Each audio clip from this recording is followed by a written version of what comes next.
Today, with the NBA draft less than 2 weeks away, I'm going to be giving you an update on the Dallas Mavericks and who they should take between Michael Porter Jr. and Mo Bamba. All that's coming up after the bumper.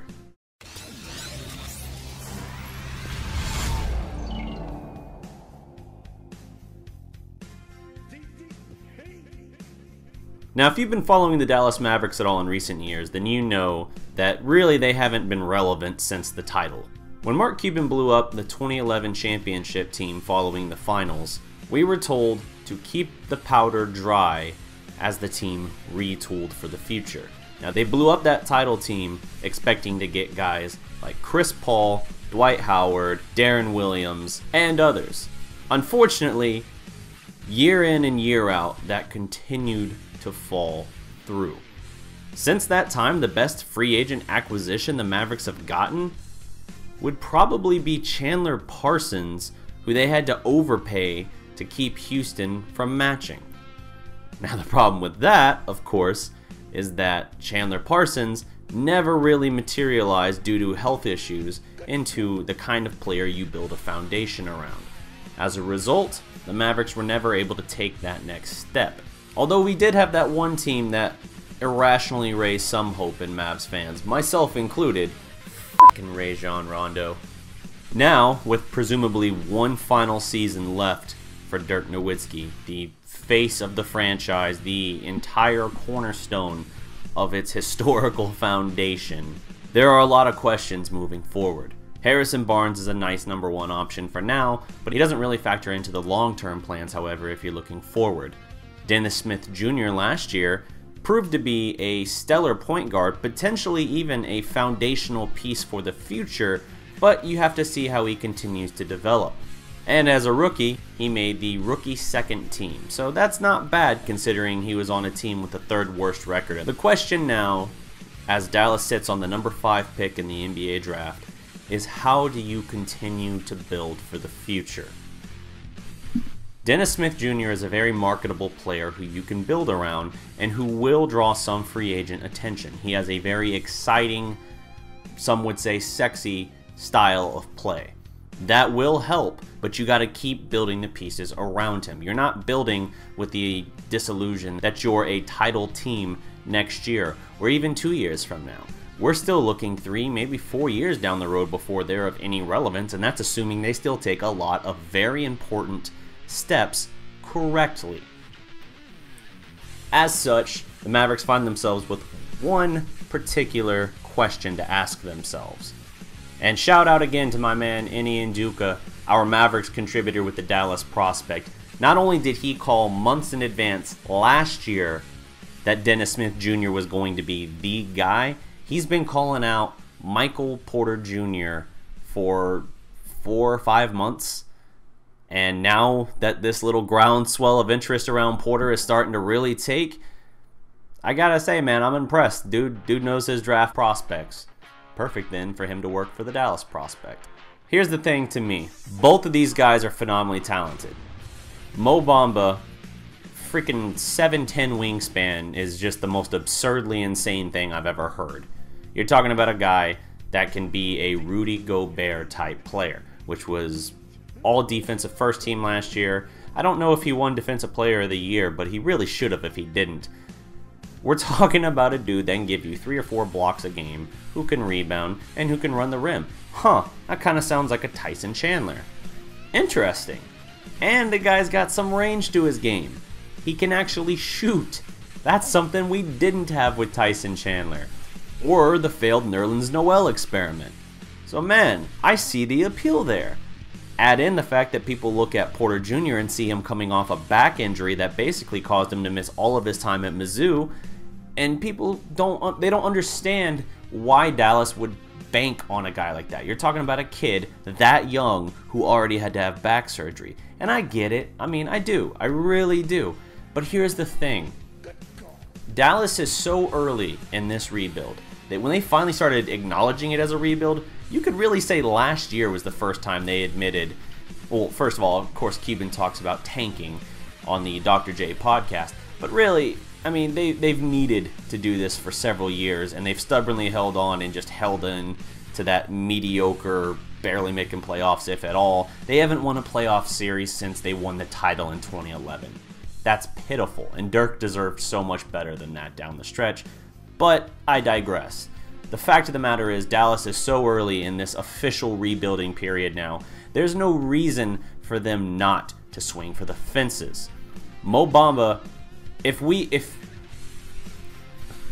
Porter is already gone, and yes, I'm obviously tipping my hand fairly early in this video who I want them to take.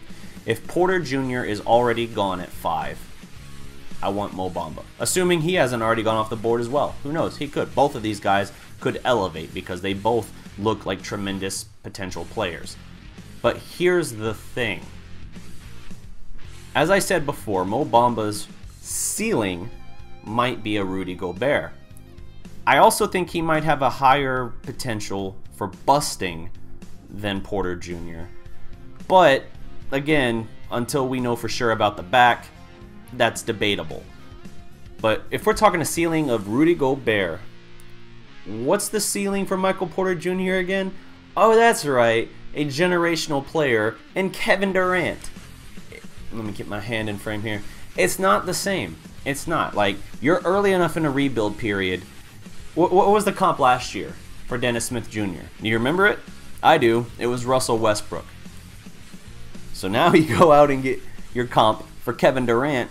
You're adding your very own OKC starter kit, basically, in Dallas. And the Warriors, man, they probably still got another 3 years of dominance in them. Does that mean they'll win all those titles in the meantime? God, I hope not. I still can't stand Kevin Durant. But at the same time, if you're Dallas, as I said earlier, if you keep making these right steps, you can build a team that's ready to snatch control and be that contender in that 3, maybe 4-year window. You've got the starting piece with Dennis Smith Jr. While a Mo Bamba is very nice, I don't think he necessarily draws in free agents because we're not talking about a guy. It's just like, you know, I get it. Rudy Gobert's in Utah, so people aren't going to be like, oh, why can't you get people to come to Utah? Yeah, we get that. But if you put Rudy Gobert in, let's say he's in Dallas, does Rudy Gobert draw free agents? Some, perhaps, but certainly not superstars, I wouldn't think. But if you add a guy, if you had a 1-2 punch in a Russell Westbrook and a Kevin Durant, but you're not in Oklahoma City, you're in one of the biggest markets in the league in Dallas with a loyal-ass fan base and a owner who is a little eccentric but driven nevertheless, it makes all the sense in the world to me that those two would draw free agents, assuming they both develop and that they both become at least something like we're expecting. Their comparisons, if they can reach any tier of that, then you have a lot to like. To me, man, you always go, especially early in a rebuild process, you always go for the guy you think is the generational talent potentially, as opposed to the guy who you say, I think he could be very good, but to me, here's when you would take a Mo Bamba if you already had a Michael Porter Jr. on your team. You've got your point guard of the future. I already mentioned Harrison Barnes earlier. He's playing really the 4 for them right now. He's really a 3, but because of how Carlisle's running lineups and getting creative, he's playing more at the 4. I don't know that Harrison Barnes factors in long-term to the Mavericks' plans. And when I say long-term, I'm talking about when they're hitting that stride, ready to be that contending team, potentially. However, he's a good mentor and a good guy to be your #1 dog right now. So you have Dennis Smith, Harrison Barnes, Michael Porter Jr. And if Porter Jr. needs more time, dude, maybe you give him another year to rehab. And I don't think that's ideal, but if you know that that will get him fully back, then there you go. You might have another lottery pick next year, and now you've got your James Harden potentially you can add to the equation. It makes total sense. Or if there's anything like a Mo Bamba, then go get him.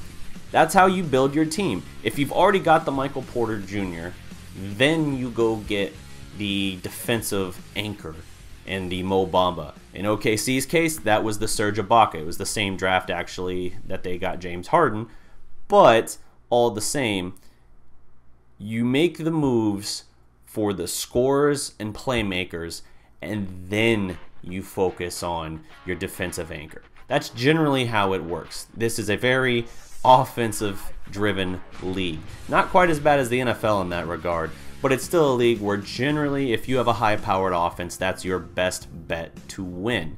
Not necessarily in the playoffs. I'm just talking about making the playoffs, which for Dallas would be a welcomed return.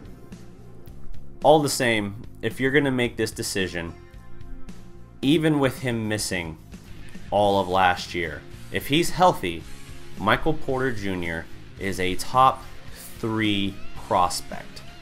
Dallas got a raw deal not getting at least the top 3 pick in this draft, despite having the 3rd worst record in the league. But it might not matter in this particular case. Because of the question marks around Porter, he might slide just that little bit that they need, and it might allow them to scoop up a serious steal. Kind of like last year with Dennis Smith Jr., although I don't think Porter would slide as far as 9. Another benefit for the Mavericks is that they know the doctor that performed Porter's surgery. It's inside information in a sense, in the same way we saw with the Cowboys drafting Jalen Smith, where it was actually their team doctor who performed the surgery and had a really good prognosis and everything for his recovery. That was why they felt confident making the pick.